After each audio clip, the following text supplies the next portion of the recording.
Vamos prosseguindo com a nossa história maravilhosa da viagem missionária, a primeira viagem missionária do apóstolo Paulo, e vamos acompanhar os eventos que fazem essa grande transformação que gera uma nova história para o povo do Senhor. Olá, seja bem-vindo, aqui nós estudamos a Bíblia. Estamos estudando o livro de Atos, capítulo 13, e agora, nesse momento, a partir do verso 13. Senhor nosso Deus, nos conceda bem compreendermos a sua palavra. Em nome de Jesus. Amém. De Pafos, Paulo e seus companheiros navegaram para Perge. Calma que eu vou revisar isso. Pafos era a cidade onde eles estavam, na ilha de Chipre. Eles estavam em Antioquia da Síria, eles caminharam cerca de 25 quilômetros até a cidade de Seleucia, que era o porto que servia a Antioquia, navegaram para a ilha de Chipre, chegaram então em Salamina, lá anunciaram o evangelho, depois eles foram até Pafos, que era uma outra localidade nessa ilha, onde conheceram o procônsul Sérgio Paulo e também o mago Elimas. Todos esses episódios narrados anteriormente, e a gente já explicou isso aqui em vídeo, está no vídeo anterior. Se você perdeu, volte lá. E então, de Pafos, que era em Chipre, Paulo e seus companheiros navegaram para Perge. Aqui já vemos que não era só Paulo e Barnabé. Era também, pelo menos, Marcos. João Marcos, que estava com eles. Só que, na Panfilha, que é onde eles chegaram, João os deixou e voltou para Jerusalém. Não sabemos o motivo disso, mas sabemos que mais tarde isso dá problema entre Paulo, mesma pessoa, né? E Barnabé. Então eles foram para Perge, numa outra região chamada Panfilha. Isso tudo fica no que nós hoje chamamos de Turquia. E ali, de Perge, eles seguiram para Antioquia da Pisídia. Aqui eu vou lhe dar um pouquinho de geografia para você se localizar. De Jerusalém, lá em Israel, é a mesma Jerusalém que está lá hoje. Os cristãos fugiram durante a perseguição, após o assassinato de Estevão, e eles foram para Antioquia da Síria. A Antioquia da Síria era mais ou menos 500 quilômetros de distância de Jerusalém. Muito longe. Em Antioquia se formou uma igreja, então vem ali, Barnabé vai para lá, Saulo vai para lá, lá tem pastores, tem profetas e mestres, 5 são separados para o Senhor, 5 são profetas e mestres, 2 são separados para essa missão, Barnabé e Paulo. Eles seguem viajando. E quando eles chegam aqui, em Perge, eles vão para outra Antioquia, que é a Antioquia da Pisídia. Ela fica mais ou menos uns 200 quilômetros para dentro do continente. A Antioquia da Síria, que era bem longe de lá, era perto de Seleucia e era 25, 26 quilômetros do mar. Essa Antioquia da Pisídia não, é outro lugar completamente diferente. Existem muitos mapas do mundo antigo que você pode encontrar isso fácil na internet. E aí eles foram lá, então, nessa grande jornada. Nós lemos em cartas de Paulo que ele fala que foi por causa da condição de saúde dele que, pela primeira vez, ele teve contato com o pessoal dessa região. Então, nós, sabendo um pouquinho de história, geografia, a gente sabe que a Antioquia da Pisídia era um lugar bem mais alto que o mar. E existe a possibilidade, alguns estudos indicando qual era a possível doença de Paulo e que talvez ele tenha desejado ir para um lugar mais alto, maior altitude, ares mais frescos para melhorar sua saúde. Talvez seja isso, não sabemos. Sabemos que eles foram 200 quilômetros para dentro do continente e subindo. E lá, no sábado, fizeram o quê? O que nós já vimos que eles faziam, o costume de sempre.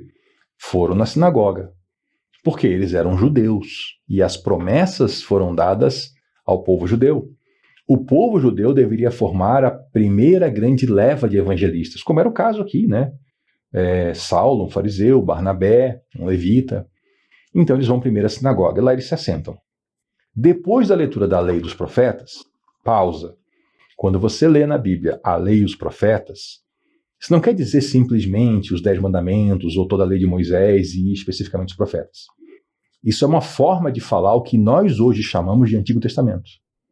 A Bíblia. Então assim, depois de ler a Bíblia, entendeu? Depois de ler a Bíblia, os chefes da sinagoga lhes mandaram dizer: irmãos, se vocês têm uma mensagem de encorajamento para o povo, falem. Porque as pessoas não chegavam assim e apareciam, elas se apresentavam, né? Então eles ali já sabiam que ali estava um levita, um homem já com alguma experiência de vida, um viajante. O seu companheiro de viagem era um fariseu, um doutor da lei, que era Saulo, que estudou em Jerusalém, na escola de Gamaliel. Então valia a pena ouvir esses homens. E era costume sim nas sinagogas, quando recebiam um visitante com grande conhecimento, dar a palavra a esse visitante. E aí então, Paulo se colocou de pé. E ele fez o sinal com a mão. E ele falou o seguinte: israelitas e gentios tementes a Deus, ouçam-me. Só a título de cultura geral aqui, tá? Naquela época, dentro do mundo antigo, quando alguém queria pedir silêncio, o sinal era a pessoa levantar a mão e levantar o dedo mínimo, assim. Isso era o sinal de silêncio. É diferente do nosso, né? E quando a pessoa queria fazer um sinal que ela iria falar, normalmente era esse sinal aqui. Ela levantava assim a mão, com esses 3 dedos apontando e dizendo: isso aqui quer dizer, agora vem um discurso. Não sei se os judeus faziam isso aqui na sinagoga, mas como era uma sinagoga lá dentro do mundo romano, herdeiro do mundo grego, e que eles já tinham costumes incorporados, talvez usassem esses sinais. E ele fala assim: israelitas e gentios tementes a Deus, ouçam-me. Gentios tementes a Deus eram pessoas que não eram do povo de Israel, mas que também se sentavam na sinagoga para ouvir a palavra de Deus, porque tinham uma relação de proximidade com a palavra de Deus. Na sinagoga podia, no templo não. O templo era só em Jerusalém, e no templo só entrava se a pessoa se tornasse judeu. Senão ela tinha que ficar num dos pátios externos, como, por exemplo, o pátio dos gentios. Ouçam-me.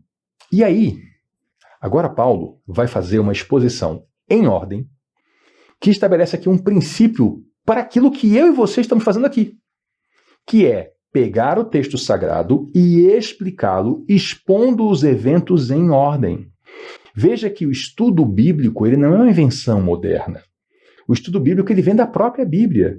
Nós vemos que, em muitas ocasiões, o conteúdo bíblico é o quê? É alguém expondo o conteúdo mais antigo, em ordem e dando significado, dando explicação para passagens.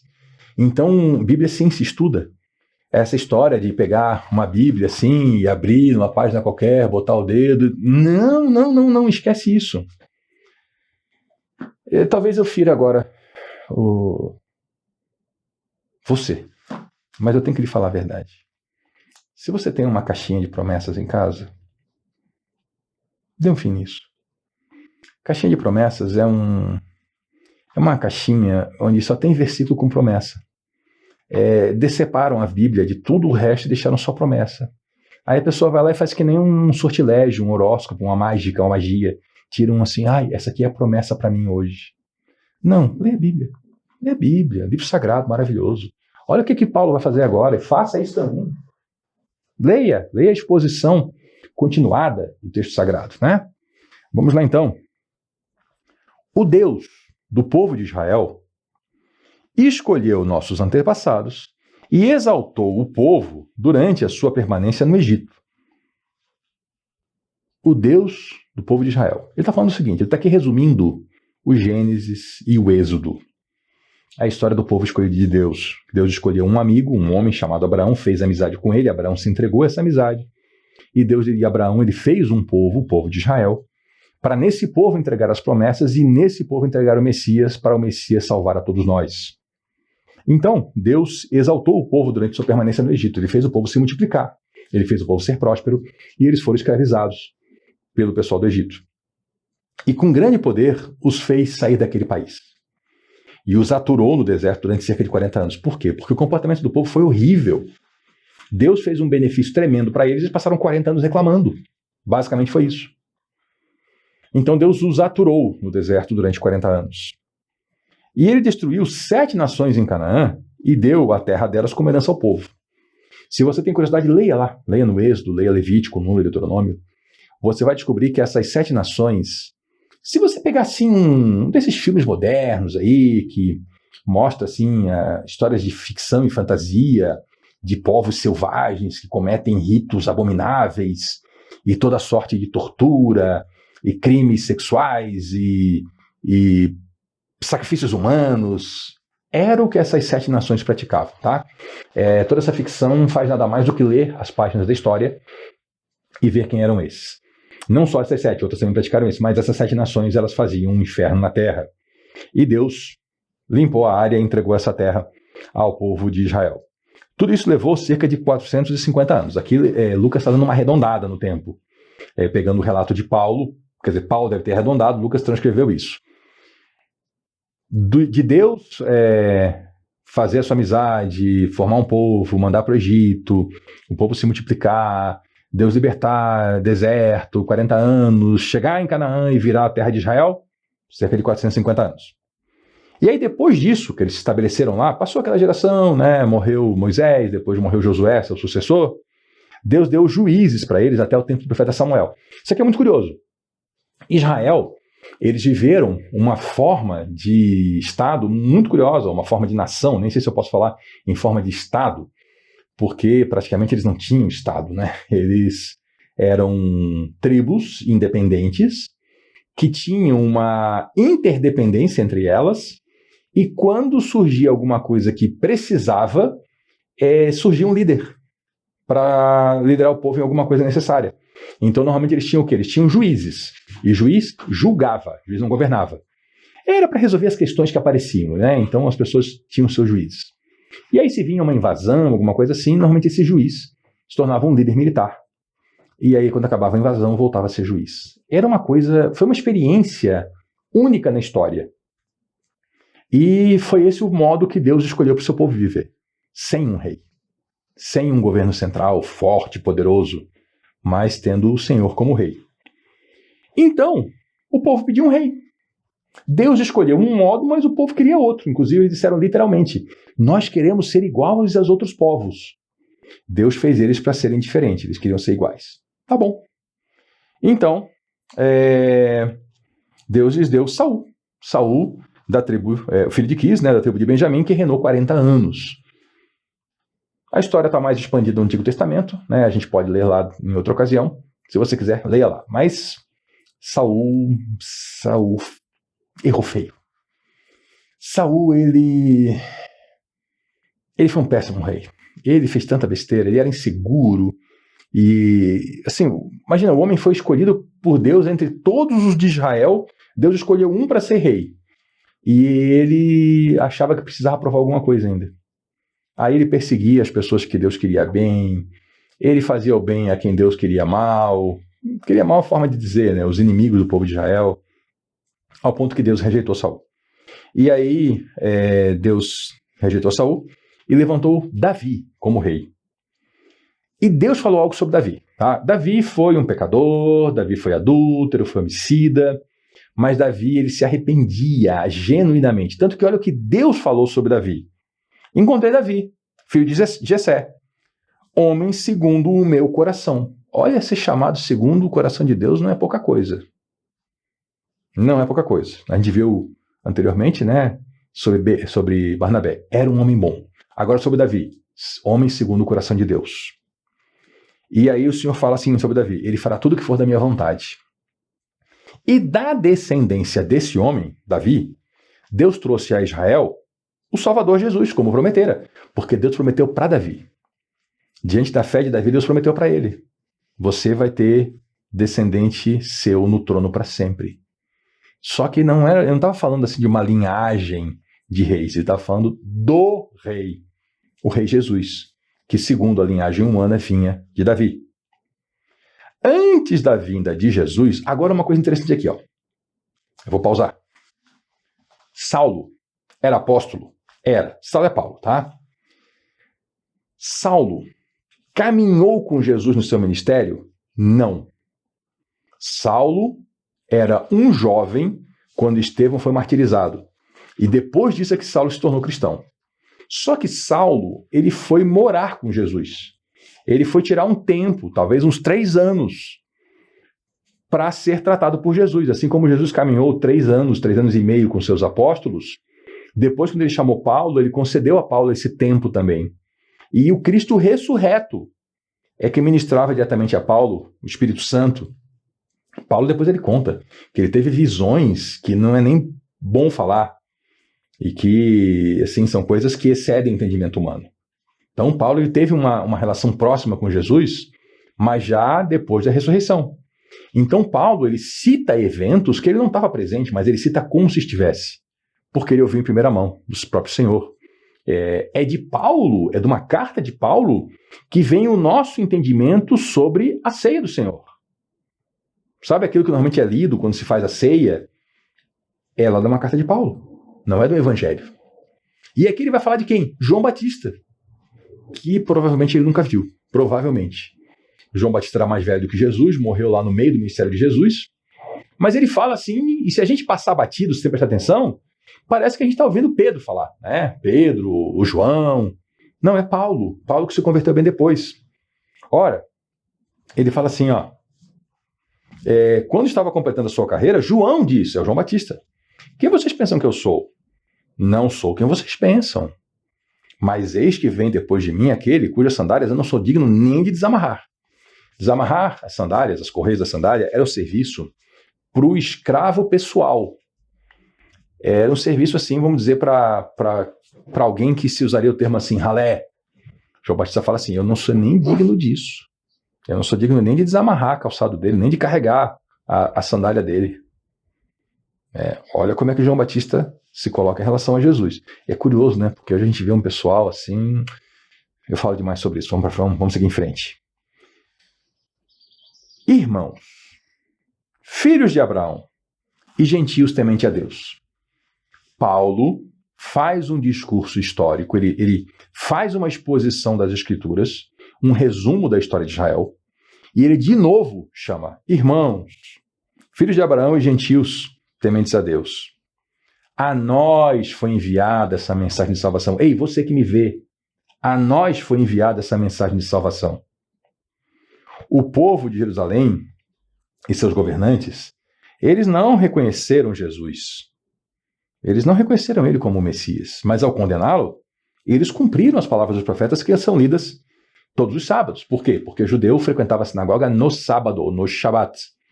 Cristãos têm o costume de se reunir no primeiro dia da semana, que é o domingo. Se você não sabe, domingo é o primeiro dia da semana, não é a segunda-feira. Segunda-feira é o segundo, por isso que é segunda-feira. Tem dúvida? Pega um calendário. Sempre começa a semana no domingo. É o dia do Senhor. Domingo é um termo que vem de domino, do latim, Senhor. Então, ele está falando aqui, olha, esse pessoal que não reconheceu Jesus e que matou o Senhor, eles cumpriram o que foi dito. Foi previsto que eles fariam isso. Eles não estavam amarrados a essa profecia. Era a profecia que viu o futuro e anunciou. Eles estavam, na verdade, fazendo o que estava na cabeça deles.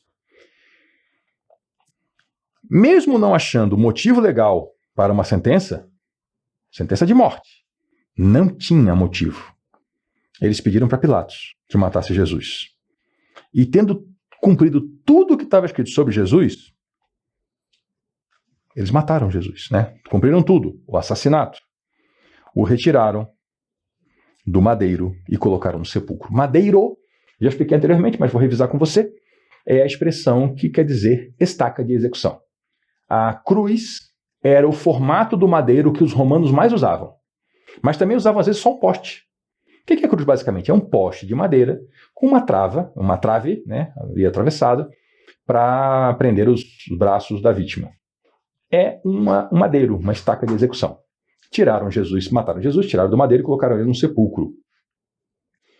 Mas Deus o ressuscitou dos mortos e por muitos dias ele foi visto por aqueles que tinham ido com ele da Galiléia para Jerusalém. Ele tinha um grupo de seguidores, ele tinha os apóstolos, mas também tinha um grupo maior de discípulos. E ele chegou a ser visto de uma só vez por 500 irmãos, depois da ressurreição.